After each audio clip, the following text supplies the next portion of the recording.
Welcome to mega 9 TV. Janasena అధినేత deputy CM Pawan Kalyan పై దువ్వాడ శ్రీనివాస్ చేసిన అనుచిత వ్యాఖ్యలను నిరసిస్తూ పశ్చిమ గోదావరి జిల్లా భీమవరం రూరల్ పోలీస్ స్టేషన్లో జనసేన నాయకులు కార్యకర్తలు ఫిర్యాదు చేశారు. దువ్వాడ శ్రీనివాస్ పై జనసేన నాయకులు చేసిన ఫిర్యాదును ఉన్నతాధికారుల దృష్టికి తీసుకువెళ్తామని, వారి సూచనలతో చర్యలు తీసుకుంటామని భీమవరం రూరల్ పోలీసులు చెబుతున్నారు.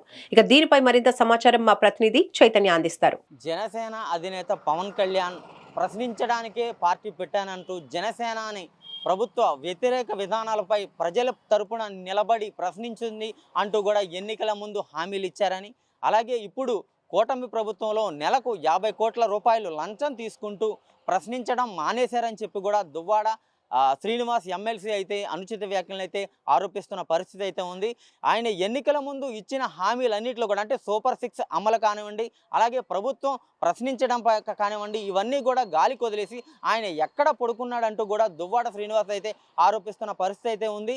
ఈ శాసనమండలి సమావేశాలు అయిపోయిన అనంతరం కొన్ని మీడియా సమావేశాల్లో అయితే ఆయన పవన్ కళ్యాణ్పై అనుచిత వ్యాఖ్యలు అయితే చేశారు. దీనికి సంబంధించి ఎన్నికల ముందు సూపర్ 6 అమలు, ఎన్నికల్లో ఇచ్చిన హామీలన్నింటినీ అంటే రైతులకు కానివ్వండి, అమ్మఒడి కానివ్వండి, అన్నిటి విషయంలో కూడా పవన్ కళ్యాణ్ అయితే ప్రశ్నిస్తానని చెప్పి ఆయనైతే అన్ని ప్రసంగాల్లో ఎన్నికల ముందు అయితే చెప్పిన పరిస్థితి ఉంది. కానీ ఇప్పుడు పవన్ కళ్యాణ్ ఎన్నికలు అయిపోయిన తర్వాత కూటమి నేతలు అందరూ అంటే కూటమిలో ఉన్న అయితే కూటమి నాయకులు ఉన్నారో వారందరూ కూడా ఇటు జనసేన అధినేత డిప్యూటీ సీఎం పవన్ కళ్యాణ్కి అయితే నెలకు 50 కోట్ల రూపాయలు ఇచ్చి తను ప్రశ్నించడాన్ని గొంతు నొక్కేశారా అని కూడా ఆరోపిస్తున్న పరిస్థితి అయితే ఉంది.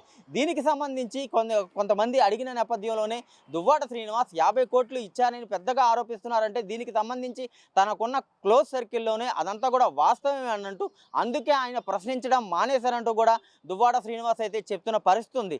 దీనికి సంబంధించి ఉభయ గోదావరి జిల్లాలో ఇప్పటికే పవన్ కళ్యాణ్ మీద చేసిన ఈ అనుచిత వ్యాఖ్యలపై పలు పోలీస్ స్టేషన్లు అయితే ఫిర్యాదులు చేస్తున్నారు. దీనికి సంబంధించి ఈరోజు భీమవరం రూరల్ పోలీస్ స్టేషన్లో జనసేన నాయకులు కార్యకర్తలు వీర మహిళలు అయితే రూరల్ పోలీస్ స్టేషన్లో అయితే ఫిర్యాదు చేశారు. దీనికి సంబంధించి వారందరూ కూడా దువ్వాడ శ్రీనివాస్ పై తక్షణమే చర్యలు తీసుకొని తను చేసిన అనుచిత వ్యాఖ్యలను ఎవరైతే తన అభిమాన అధ్యక్షుడు ఉన్నాడో జనసేన అధ్యక్షుడు డిప్యూటీ సీఎం ఇప్పటికే ప్రజల తరపున పోరాడుతూ ప్రజలకు నిత్యం అందుబాటులో ఉంటూ తనకు సకల సౌకర్యాలు వదిలేసి ప్రజల్లోకి వచ్చి ప్రజల తరపున నిలబడుతుంటే ఇప్పుడు ఆయన చేసిన వ్యాఖ్యలు చాలా దారుణం అని చెప్పి కూడా వారందరూ అంటున్న పరిస్థితి ఉంది. దీని మీద తక్షణమే పోలీసు వారు చర్యలు తీసుకోవాలని కూడా వారందరూ కోరి భీమవరం రూరల్ పోలీస్ స్టేషన్లో అయితే ఫిర్యాదు చేశారు. దీనికి సంబంధించి భీమవరం రూరల్ పోలీసులు ఫిర్యాదులు తీసుకొని అధికారుల దృష్టికి తీసుకెళ్లి ఉన్నతాధికారుల దృష్టికి తీసుకెళ్లి దీనిపై చర్యలు తీసుకుంటామని కూడా చెప్తున్న పరిస్థితి అయితే ఉంది. కెమెరా పర్సన్ రమణతో చైతన్య, మెగా 9 టీవీ, భీమవరం నుండి.